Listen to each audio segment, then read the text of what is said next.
Hi, I'm Perry Atkinson, General Manager here at theDove. Hey, check out our other videos and check out our website at thedove.us. Okay, welcome back. Delighted to have in the studio with us today Pastor Pete Slusher. He's the pastor of the Central Point Community Bible Church, and we just love having this man around because he's a lot of fun. But he's also involved in a very unique ministry, and he's going to tell us how he got involved in it, and that is ministering to incarcerated dads.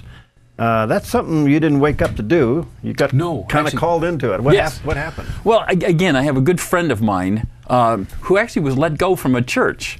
And it led to him becoming part of Returning Hearts Ministries out of the Awana program, a program designed for young children. And it came about that he was invited to go to a prison in Angola, Louisiana. Right. And there, Burl Cain, the warden, has started something that God has used tremendously. Right. There are 5,000 prisoners there, representing 20,000 children. Wow. And a high percentage of them end up going right back to prison because their dads are there. Right. Well, there are more than 1,000 believers out of that 5,000 prisoners today. And one of the programs that the men themselves have started was the desire to keep their kids from returning to prison. Out of all of that, my friend then invited me down to L.A., where they have a ministry in the L.A. jail. And that is? The Pritchett Ranch from Grace Baptist Church there in the L.A. area. They go in each and every week and teach a program called Malachi Dads. It's basically a young dad's approach, covering everything from salvation ultimately to work ethic. And if they pass the course and they're there in the jail, they're allowed to have one day with their children to come into into the jail itself. Wow. Then as they're in the jail, they have kind of a carnival day, food and games, etc. And then as they finish the day, they finish with a chapel service. And the men who've passed the course in Malachi Dads, many of them have accepted Jesus Christ as their Savior during that 12-week period of time, then have to take and share the gospel of Jesus Christ to their children for the very first time. So it's a really cool ministry. Now, you got to witness this. Oh, yeah. I can't imagine. Well, they bring you in, and all across the country. Matter of fact, Malachi Dads and Returning Hearts are anywhere from the Dominican Republic, Florida, Georgia, Texas, California, that I'm aware of, Michigan, Kentucky, now Colorado, I believe.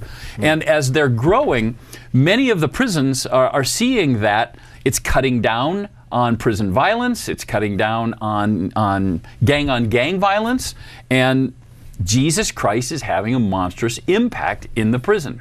Isn't that wonderful? Yeah. Now, you have actually ministered in those settings. Is it hard to minister? I mean, again, some of these guys are pretty tough. To say that would be an overstatement. Okay. To say I've ministered, that's not fair. Okay. I've spent a couple of days down there, and the one inviting thing is you're going into an environment where you're taking their child back into that jail. You have never seen a tough guy become more of a young man than when you bring his child back into that prison. Wow. Because now his son or his daughter is seeing him in prison garb. Right. Their son or his son or daughter is seeing him in razor wire. Wow. And all of a sudden, dad is really just daddy. Wow. And you can look at them and you know that they're tough. There's no doubt about that. But yet, they're there in the arms of their son or daughter, and it's an indifferent environment. Not only that, but recognize that everyone who's been part of that ministry is a young believer. And so now, I'm not an old guy looking at a tough young man. I'm a dad who's more like an uncle to a guy who needs some advice real quick. Well, that's beautifully said, Pete. I can't imagine a child a young girl, young boy walking in, first of all, seeing their dad in prison garb, but then all of a sudden sensing something happened to my dad since the last time I saw him. Something happened here. My dad went in for this reason, now he's a different person. What's happening to these kids? What kind of an impact does that have? They're having exactly the impact that they're hoping to have. As the men, especially those in prison, are now interacting with their children by writing on a regular basis, visitation on some regular basis. There's a wonderful video on YouTube right now of a dad discussing his day with his child. As she comes in, he says, she's going to ask me today if she can date. And can you imagine a dad who's never had a relationship with his daughter has now come to Christ over the last 4 or 5 years and is having significant opportunity to talk to her, and she cares enough about her dad in prison to then say, hey, Dad, can I date? Am I old enough to date? Wow. Wow. It's wonderful. It's a really cool privilege, yeah. Yeah. Where's this going? The director, Mike Broyles, we had him here last year, literally cannot keep up with all of the opportunity that right now is being afforded to him.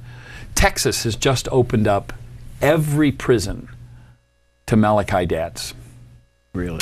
Every prison. They see it. They see it. Well, Governor Perry, he's a believer. He would obviously see that. Well, not only that, but you have the pragmatics of Angola. Right. Angola was considered the worst prison in America in the 80s. Yeah. Today it's a model. Yeah. Now it's got a chapel right in the middle of it. Yeah. It's got a number of churches. They use the prisoners to become church planters, but they never leave the site. Yeah. Wow. So, what's it like ministering to an incarcerated dad? I mean, what's their world like? All right, they come to Christ, now what? I mean, they're reaching back into the families, and that's the whole essence of Malachi Dad, and I think that is just wonderful. But do they have a hope in the future? Yeah, and I would need Dave. I would need Dave Gifford, who's helping us at the church. I would need even Mike Broyles to come and share even more so. But they're seeing a reduction in return, and they're seeing men going back and having a relationship with their children. And again, you know the broken homes that we face in America today. Right. So a lot of times these men are going backwards to already destroyed marriages, already relationships that they had with a woman, but not necessarily anything of significance. So they just have children. And yet they're making contact. Mike's involved with a secondary program called Toomey, which then teaches them theology and prepares them for church leadership and other opportunities outside the prison. They're in ministry in their own areas. You know what's so interesting about this, Pete, is that we know that without Christ, the prison system is doomed. I mean, that was one of the things that Chuck Colson came out with. He realized, hey, wait a minute, there's no rehabilitation going on here. There's really no transformation going on. That we're just housing them as animals for whatever time, and then we put them back on the streets, even more angry than they were when we brought them in.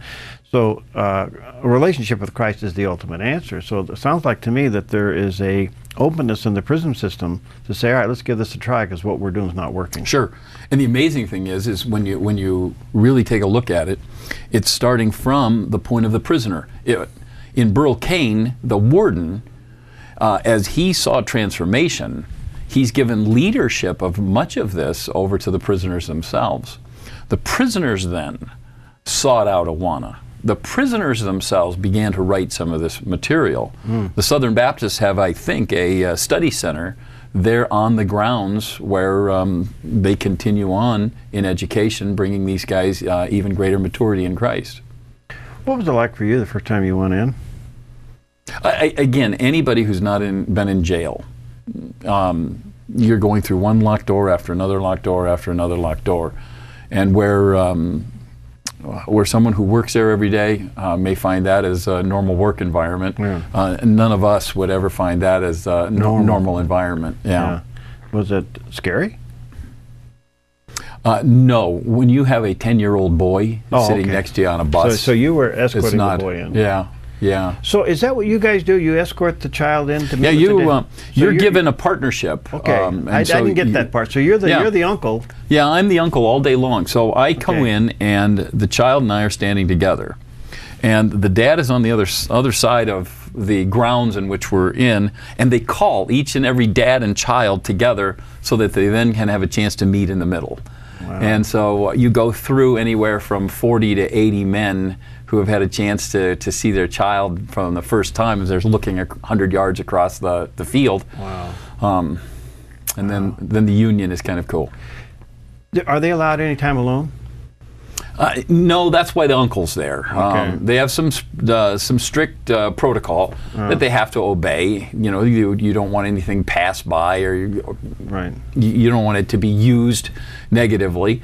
So the day is spent. We kind of try to take a back seat as much as we can, and allow them as much time together as possible.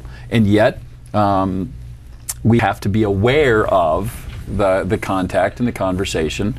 So we just try to be just quiet ghosts in the attic. All right, so they go through the 12-week program. They come out, and the reward is they get to meet with their child, spend the day with their child. It's kind of a happy event and carnival affair. What happens next? How many times now are they allowed to see the child after that? Is there a monthly visit? Only in visitation, and the outside parent or relatives have to be as committed to keep this ongoing. Letter writing is another form that goes on. Obviously, Pritchas is different than the national prison system, where in jail you're going to have a little shorter time, obviously. Right. Prison, they may not see their parents, and in Angola specifically, most of the men are there for murder or for rape or robbery. And so we're talking about long-term sentences. And it's worked well in jails, too. It's worked well in jails. Pete, I'm out of time. What do people do if they want to get involved in this or learn more about it? Well, again, our hope, Malachi Dads? Malachi Dads, we have a class at the church, knowing that many men in the community are desperate for the same kind of needs. And so we just finished one here the last couple of weeks. All right, check it out. Central Point Community Bible Church, or check out Malachi Dads. Thank you, brother. Thank you. All right, we'll see you next time on Focus Today.